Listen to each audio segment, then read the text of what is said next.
What's up, everybody? I'm back with another video game review, and today I am reviewing Skylanders Superchargers. This game was released back in 2015. It is the fifth of 7 Skylanders entries that we've gotten. Probably we will ever get. If you guys know, this was the third Skylanders game I had ever played, behind Giants and Trap Team, which were the second and fourth entries in the Skylanders franchise. You guys want to check out those reviews? They're two of my earlier game reviews, and you can go check them out in the game reviews playlist if you would like. But I got Superchargers right around when it came out. And when I did the reviews of those, I don't know why I didn't review Superchargers along with it. Because I played it when I was younger. But for some reason, I didn't play it as much, though, as I did Giants and Trap Team. And that's mostly because by then, I was burnt out with the fandom of trying to collect Skylanders and trying to collect them. Especially with the new things with the cars. And it just wasn't something that was really appeasing to me anymore. But I got the ones in the starter pack and was able to play the game. But it's really about it. And the game, and after that I was like, yeah, probably done with Skylanders up for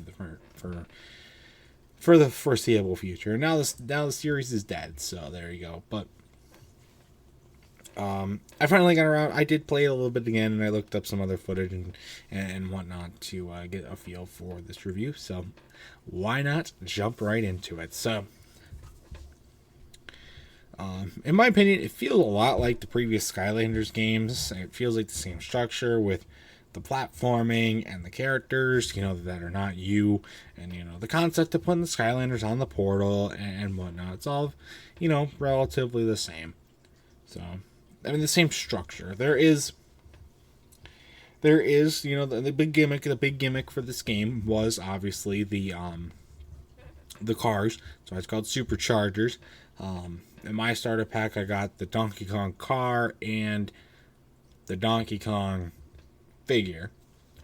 You've seen that figure in a lot of amiibo tournaments, which we'll get to about that a little bit later in the review. But that's what I was able to use to play the game.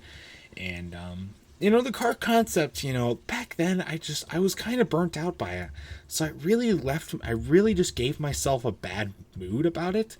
But looking back and looking at the other cars that were made, they are really, really cool, like figures and vehicles. The wheels themselves move. They're very well detailed. And they do really cool stuff in the game, and it really adds a unique experience onto Skylanders that we hadn't seen before. Now, you just got the racing like Mario Kart and whatnot, but the levels themselves are pretty good for what they are. So it's nothing totally extraordinary for me, but it's definitely a cool add-on to look back on these days. So. That was really cool. The story itself, I mean, it's, again, kind of cookie cutter from the rest of the stuff. You fight chaos. It's nothing unique. And, you're challenged. A lot of the same characters, like the Joe Swanson voiced character, which has always been one of my favorites in Skylanders. It's pretty funny. The big thing in this game that separates it is that you defeat the darkness. And that's been like the big overarching enemy up until this point. And you defeat it. And a lot of people say, oh, the darkness is not that cool of an enemy. It looks cool enough, I guess. I mean, what else do you want to call it? Lord Dark Emperor 67? Like, it doesn't really make much sense to call it something else. I mean, it's kind of weird that it's its own overall entity, but it's not like anything too far out there, I think. But but it's still kind of funny. You got its own satirical humor to it and stuff as well. So, but I think also defeating the darkness kind of gives like a cool finale to not just this game, but the franchise on its own. And the fact that we got 2 more games after this kind of feels like a kick in the butt to this game's ending, because money, I guess, is more important, and it will always be more important. But still cool that they did it at least.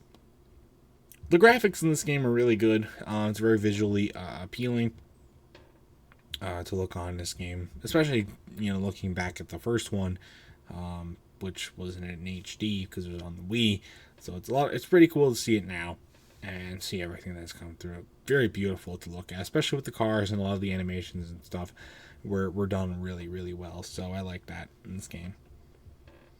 And going back to the vehicles, again, I said they're really cool, but another thing they really do is they make the paywall for this game a lot smaller, because that's a big gripe for Skylanders. It's a big gripe for a lot of the Toys to Life games, Disney Infinity, Lego Dimensions, even with the Amiibos. One of the big gripes is, oh, it's just physical DLC. It's nothing cool, really. It's just something to burn your wallet, to have all these random ass figures lying around. And I think no other game franchise got more of that hate than Skylanders did. Especially after the other ones came to be. Because Skylanders was the first.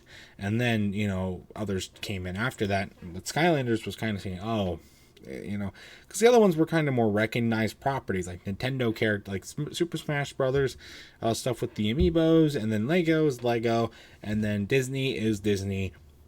What does Skylanders have? So they were kind of getting a lot of the hate here, because you need certain types of Skylanders to go through certain parts of the world. You need to go and buy them in the store. And that's still true in this game. You need a certain type of vehicle to go in certain parts of the game. You can beat the main game with just the one you get in the starter pack. But there's extra stuff to do with some of the other types. And there's 2 other types. But instead of having to buy a million other Skylanders to go in all these other sections of the game, you just need to buy 1 or 2 more vehicles to get through there. And you can use any Skylander you want in the vehicle. So I think that's really, really cool. Plus the figures. I mean, some people might be burnt out on the figures by now, but the vehicles are new and they're cool as shit. That's really cool. So let's talk about the cars again. The driving controls, I mean, they're decent. I mean, it's a Skylanders game, adapting cars into the game for the first time. You can't expect it to be perfect. They're not the worst, but they're not bad for what it is.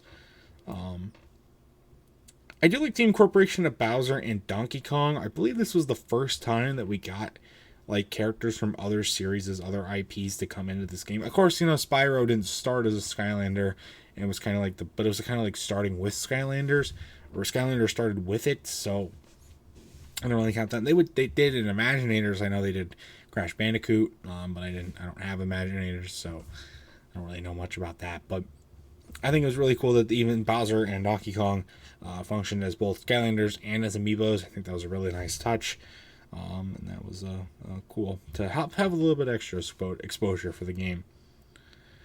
The 2-player ability is cool. The camera angles, though, and that's not just for the 2 players, it's also for single player, can be pretty limiting,